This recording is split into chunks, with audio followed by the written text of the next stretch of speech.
예, 오늘로써 무대음향 1급 시험이 마무리가 됐습니다. 그리고 이제 1년에 한 번뿐이지만 무대예술 전문인 자격증 시험도 올해는 이제 끝이 났습니다. 아직 발표는 안 났지만, 이게 뭐 합격자 발표 난 다음에 이런 얘기 하면은 또, 속상하기 때문에 아직 발표가 나기 전에, 한 가지 말씀을 드리려고 합니다. 뭐 합격하시는 분들이 있으시면 좋으시겠지만 합격하지 않으셨다고 했을 때 이제 또 내년 시험을 준비하시는 분들한테 앞으로 1년 동안 어떻게 준비를 하셔야 되느냐 이렇게 이 말씀을 좀 드리고 있습니다. 일단은 먼저 말씀을 드리면 시험 문제가 이제 앞으로 어려워지면 어려워졌지 쉬워지진 않을 것 같다는 생각이 듭니다. 왜냐하면 작년에 비해서 올해 실기 보시는 분들도 많이 늘었습니다. 500명 넘게 지원을 했다는 건 뭐냐면 그만큼 많은 분들이 시험을 보신다는 건데 뭐 무대예술 전문인 쪽에서도 자격증 음향하시는 분들이 많아지는 건 좋은 현상이에요. 어떻게 보면은 그 힘이 커지는 거죠. 음향하는 사람들이 그만큼 많아진다는 건 관심도 많아진다는 거니까. 하지만 그렇다고 해서 자격증을 너무 많이 배출하는 것도 부담일 수가 있습니다. 왜냐면 들어갈 수 있는 자리도 한정적이기 때문에 그래서 문제가 올해처럼 약간 다양해지고 약간 실무적인 자격증처럼 발전되는 느낌이 있습니다. 그래서 내년 시험은 올해랑 비교해서 어떻게 했냐라고 말씀드린다면 더 까다로워질 거라는 생각은 듭니다. 물론 이제 그런 부분에 대해서 막 억울해하시는 분도 있으실 거예요. 막 시험 문제 너무 난해하다. 그리고 뭐 시간이 부족하다. 근데 시간이 부족한 거는 뭐 10년 전에 저도 똑같았습니다. 10년 전에 제가 시험 볼 때도 시간은 항상 부족했어요. 음, 사실 긴장되는 짧은 시간 속에서 문제 푸는 거는 굉장히 어렵기 때문에 시간이 부족한 건 인정을 하지만 그렇다고 시험이 더 쉬워지지는 않지 않을까라는 생각이 듭니다. 어, 그런 점에서 어쨌건 그러면 내년에 시험을 준비하시는 분들 어떻게 준비를 해야 되느냐라고 이야기를 하기 이전에 먼저 하나 짚고 넘어갈 게 있습니다. 과연 그러면 올해 시험 문제는 정말 어려웠을까라고 말씀을 하신다면 제가 봤을 때는 어렵지는 않았어요. 그거는 물론 시간이 부족해가지고 약간 좀 그 힘들었던 분들은 이해는 하지만 그 문제 자체는 3급 그 실력을 가지신 분들이라면 풀 수 있어야 될 문제라고 생각이 듭니다. 그러니까 시험 문제가 그 어느 정도 실력이 제가 판단해서 어느 정도 실력이 되시는 분들이라면 당연히 풀 수 있는 문제였고 혹시 실수로 한두 문제 틀린다 하더라도 합격까지 하는 데는 무리가 없는 문제라고 판단이 됩니다. 이 말씀을 드리는 가장 큰 이유는 일단 첫 번째 전제 조건 문제는 어려웠냐라고 했을 때 현업의 입장에서 보면은 3급 정도면 저걸 풀어야 된다라는 생각은 들어요. 왜냐하면 현재 이제 뭐 어떻게 보면은 쉬울 때 문제를 풀어서 자격증 가져가지고 현업에 계신 분들 몇 명 있는데 진짜 어떤 친구는 자격증을 따가지고 와서 자격증이 있는데 밴드 마이킹을 못하는 거, 밴드를 음향을 컨트롤 못하겠다는 거예요. 자격증이 있는데도 불구하고 이제 그 친구한테 이제 뭐 밴드 공연 있으니까 한번 해봐라고 했는데 자기는 자신이 없대요. 밴드 공연 하는 게 그런 친구들도 있거든요. 현업에서 하다 보면은 그러니까 운 좋게 자격증을 딴 경우죠. 근데 사실 그렇게 되면 사실은 현업에서 할 수 있는 게 없잖아요. 아니 상급 자격증이고 회사에서 일을 해야 되는데 밴드 공연을 못 한대. 본인은 그걸 할 줄 모르겠대. 자신이 없대.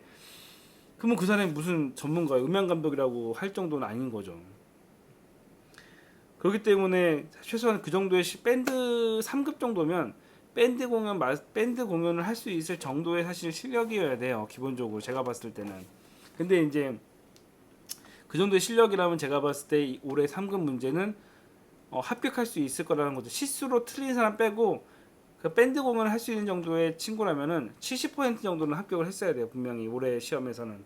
그런 점에서 문제는 적당하다고 봤을 때 그러면 내년에 시험 어떻게 준비해야 될까? 일단은 전제 조건 시험 문제는 제가 봤을 때 합당했다. 뭐 시간적인 부족한 건 제외하고 그럼 두 번째 500명의 사람이 지원했는데 그분들은 과연 그러면 실력이 어느 정도일까라고 봤을 때 저도 그렇지만 이번에 그 시험 준비하면서 여러 사람을 만났고 작년에 세미나를 하면서 만났고 저한테 이제 그 메일 주시고 연락 주신 분들을 취합을 해봤을 때 전체적으로 어떤 느낌이냐면 절반 이상은 음향을 현업에서 하시는 분들이 아니라는 생각이 들었어요. 그러니까 학생이거나 아니면은 음향을 독학해서 따신 분들이 많으세요. 왜 그런 걸 느꼈냐면은 일단 그분들 하시는 많은 분들의 말씀이 그냥 혼자서 음향에 관심이 있고 음악에 관심이 있고 음향 자격증이 있다는 걸 들어서 이 자격증을 따면은 나중에 도움이 될 것 같아서 지원하신 분들이 사실은 절반 이상이세요. 그런데 그 문제가 뭐냐면 작년이나 이제 재작년에 시험 문제를 보시고 본인들이 하실 수 있는 게 사실 처음밖에 없는 거예요. 뭐 컴퓨터 집에 이제 장비가 있는 것도 아니고 뭐 어떻게 할 수 있는 부분이 없으니까 그러니까 처음으로만 준비를 하시는데 이제 그랬을 때 이제 발생된 여러 가지 문제들이 있죠. 일단 결론적으로 말씀드리면 그 현장 일을 한번 하셔야 돼요. 현장에 지금 현재 저의 자격증은 단순하게 음향에 관련돼서 이론만 하는 게 아니라 이 자격증 자체 운전면허증과 똑같은 거예요. 3급 자격증을 가지게 되면 그 사람의 실력이 뭐 좋고 나쁨을 떠나서 500석 이상의 공연장에서 음향 감독으로 일할 수 있는 자격증이거든요. 실력이 어떻게 됐건 운 좋게라도 자격증을 땄다. 그리고 운 좋게 공연장에 입사를 했다라고 했을 때 그 사람이 그 공연장에 있는 그 콘솔을 관리하고 운영하고 행사를 진행할 수 있을 정도의 실력이 돼야 되거든요. 근데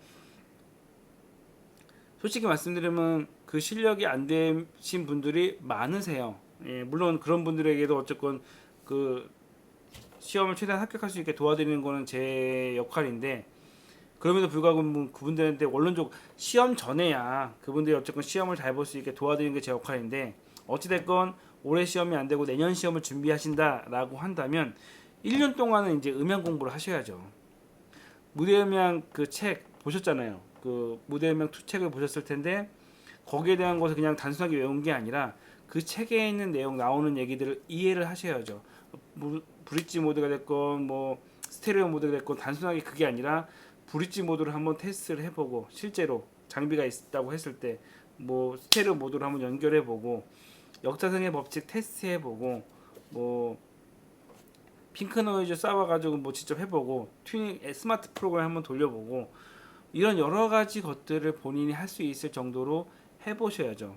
뭐 상황이 안 될 수 있어요. 저는 지금 현업에 있지 않고 아직 실력이 없어서 그걸 못 하겠는데요라고 하면은 자격증을 딸 수 있는 방법들은 그 가능성은 갈수록 적어지게 되는 거죠. 현장에서 2급 시험 같은 경우도 뭐 배전반에서 이번에 전기를 따는 게 시험 문제로 나왔습니다. 근데 현업에 계신 분들은 매일 하던 일이 그거예요. 배전반에 전기 따야지 뭐 행사를 진행할 수 있기 때문에 그러니까 실질적인 문제가 나왔기 때문에 현장에 경험이 있으신 분들은 당연히 풀 수 있는 문제였겠죠. 음향 상급도 그렇습니다. 이번에 제가 자격증 시험 준비하면서 렌탈 경력이 많은 친구가 같이 그 준비를 했는데 똑같이 다 여러 사람이랑 해서 청음 훈련을 했어요. 뭐 악기 여러 가지 종류 들려주면서 이게 무슨 악기인지 찾으시오 했는데 현장에서 오래 했던 분들은 특이한 악기도 다 찾아내요. 이 악기에 대한 이름이나 이런 것들에 대해서 되게 쉽게 찾아내요. 왜? 그분은 현장에 대한 경험이 있었기 때문에 그런 것들이 가능한 거죠. 그러니까 말씀을 드리는 거죠. 앞으로 1년 남았을 때 그럼 어떻게 준비해야 되느냐? 핑크 노이즈 가지고 청음 연습하는 거는 그건 가끔 심심할 때 하시는 거고 현장에서는 이 장비가 어떤 장비인지 D사 장비가 있으면 이 D사 장비 어떻게 운영하는지 여기에 있는 기능들이 뭔지 그리고 또 책에 있는 여러 가지 이론들에 대해서 해보셔야 되는 거죠. 나는 할 수 있는 공간이 없는데요. 뭐 이렇게 얘기하시거나 나는 지금 뭐 공부 중이어가지고 이렇게 할 수 있는 취직을 하는 거가 아닌데요라고 하는데 그렇게 자격증을 안 딸 건 아니잖아요. 따시려면 어찌됐건 본인의 실력을 높이셔야죠. 본인의 실력은 아직 미친데 지금 운 좋게 자격증을 따시기를 원하시는 분들이 많으세요. 근데 그분들이 비판하는 게 아니라 선우가 약간 그분들이 어떻게 보면은 약간 좀 착하셔서 그런다고 해야 될까? 내가 실력이 되기 전까지는 내가 일을 하는 거는 약간 좀 부담스러워 이렇게 하시는 분들, 약간 음향에 대해 겁을 먹으신 분들이 많으신 것 같아요. 실력이 있고 없고 떠나서 일단 일을 해야지 실력이 늘죠. 전후가 바뀐 거예요. 그 제랑 얘기하는 많은 분들 중에 이런 분도 있어요. 내가 실력이 안 되니까 어디 가서 민폐 끼칠 것 같으니까 일하는 건 약간 좀 걱정이에요. 가가지고 일 못한다고 혼나면 어떡해요. 예전에 제가 아는 친구들도 그런 친구 있어요. 아마추어 그냥 간단하게 하는 것도 잘하는데 약간 프로로 돈 받고 나가는 걸 하려는 걸 되게 두려워하는 친구도 있어요. 왜냐면 갔다가 욕 얻어먹는 게 싫으니까, 내가 몰라가지고 혼나는 게 싫으니까 안 하시는 분들이 많은데, 어쨌건 원하시는 직업이 그분들의 대부분 꿈이 그거예요. 뭐 그 뭐지, 콘서트나 이런 쪽에서 음향 감독을 하고 싶어요. 전체적으로 소리를 할 수 있는 그런 실력자가 되고 싶어요라고 한다면, 아니 그 실력을 키워야죠. 내가 실력을 키우고 일을 할 거야라는 마인드는 잘못된 거예요. 일단 일을 해야지 실력이 커지죠. 그러려면 이제 학교만 계속 다녀야죠. 돈 주고 뭐 대학교 다녀가지고 내가 내 돈 내고 하면서 학교에서 실수해도 문제가 없는 뭐 학교 자체 행사 이런 것만 하면서 실력을 키워야죠. 근데 그런 게 아닌 사람들이 많으시잖아요. 그럼 어떡해요? 자격증을 따고 일한다는 생각을 버리시고 일을 먼저 하신 다음에 실력을 키우셔서 자격증을 따셔야죠. 물론 그 과정 속에서 힘든 일들이 있을 겁니다. 배우는 과정 속에서 뭐 얘기했듯이 요구도 먹을 수도 있고요. 뭐 현장에서 뭐 실수해가지고 깨질 수도 있고요. 제가 이 음향을 20년을 했습니다. 20년 넘게 했는데 제가 실수를 한 번도 안 했을까요? 저도 많이 했습니다. 말도 안 되는 실수를 했고 1급임에도 불구하고 진짜 진짜 지금 제가 말하면은 진짜 부끄러운 실수도 많이 했습니다. 뭐 욕도 얻어먹어보고 사람들이랑 만나면서 뭐 여러 가지 그냥 뭐 많은 트러블들도 있고, 근데 그러면서 성장을 하는 거거든요. 결론적으로 내년 시험 어떻게 준비를 해야 되느냐, 음향을 다룰 줄 아시면 돼요. 간단하게 음향 상급이라 하면은 그러니까 이렇게 생각하시면 돼요.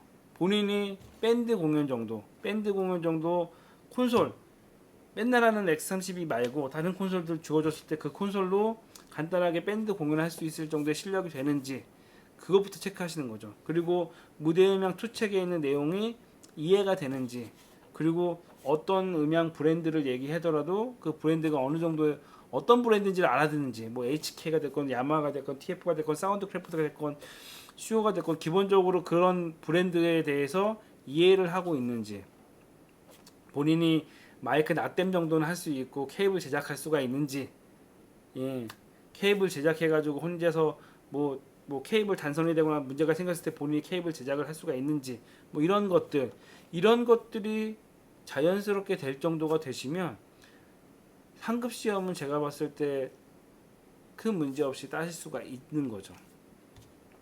결론, 책에 대한 공부만 하는 것이 아니라 기본적으로 본인이 음향을 할 수 있는 곳으로 보낸 다음에 계속 공부하셔야 돼요. 할 게 굉장히 많아요. 그리고 또 한 가지 더. 만약에 이번에 저희 쪽 팁이긴 한데, 저희 쪽은 실기를 만약에 떨어지게 되면 그 다음 해에 무조건 필기를 보라고 합니다. 왜냐면 제가 봐요.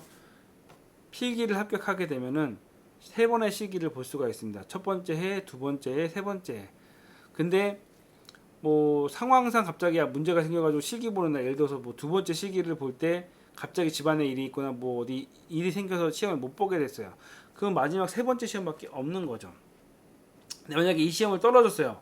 세 번째 시험을 만약에 뭐 떨어졌으면 네 번째 시험 때는 다시 필기를 봐야 되는데, 이날 어떻게 실수로 필기를 만약에 떨어진다 쳤으면은 네 번째도 시기를 못 보는 거예요. 그래서 저희는 어떻게 하냐면은 첫 번째 해에 필기를 합격하고 시기를 봤는데 실기를 떨어졌다. 그럼 그 다음 해에 무조건 필기를 보라고 해요. 왜냐? 두 번의 기회가 남았긴 하지만 필기를 봐가지고 합격을 하게 되면 다시 또 세 번의 기회가 생기는 거니까요.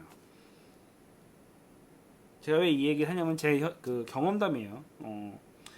그렇게 해가지고 고생한 적이 있거든요. 근데 어쨌든 필기를 매년 보면 어쨌든 필기 공부를 하면서 음향에 대한 공부도 할 수 있고, 두 번째 매년 어찌됐건 떨어지게 된다 하더라도 좀 여유가 있어요. 매년 3번의 기회가 있으니까. 매년 필기 합격하면은 앞으로 실기도 매년 볼 수 있는 기회가 있으니까 혹시로 무슨 일이 있어 시험을 못 본다 하더라도 그 다음에 계속 또 2번의 기회가 있는 거죠. 그래서 이 부분은 실기를 떨어지게 되면 필기부터 다시 준비를 하세요. 필기를 다시 보고 그 다음에 합격하면 좋은 거죠. 그건 좋은 거고 그 다음에 실기를 다시 안 봐도 괜찮은 거니까 좋은 거니까 어찌됐건 두 가지 말씀을 이렇게 정리하면은 어쨌건 본인의 음향 실력부터 키워야 된다. 단순하게 그냥 집에서 독학으로 공부할 생각하지 마시고 음향 기계를 직접 만져보시고 운영하시고 납땜하고 행사하는 것 정도까지 해야 된다. 본인이 할 공간이 없으면은 예를 들면 항상 이야기했듯이 본인이 음향할 수 있는 공간으로 어떻게든 찾아가서 하셔야 되는 게 첫 번째고, 두 번째는 시기가 만약에 떨어졌다 하더라도 슬퍼하거나 이러지 말고 바로 다음 필기부터 다시 준비를 하시라. 그래야지 공부도 되고 또 합격을 하게 되면 또 시험 볼 수 있는 기회가 한 번 더 생기기 때문에 심적으로도 괜찮거든요. 이거는 이제 장기적으로 보셔야 돼요. 시험에 대해서는 1급까지 가시려면은 몇 번을 계속 떨어질 수도 있어요. 그러다 보니까 계속 봐야 되는 시험으로 생각을 하시고 그렇게 준비를 하셨으면 좋겠습니다. 어쨌건 결과가 나오지 않았습니다. 이렇게 말을 했지만 저는 제 입장에서는 많은 분들이 합격하시면 좋긴 하겠어요. 좋긴 하겠는데 혹시 떨어진다 하더라도 또 내년을 준비하셔야죠. 정신을 차리고 내년 또 좋은 결과를 위해서 본인의 실력을 키우시는 걸 추천드립니다.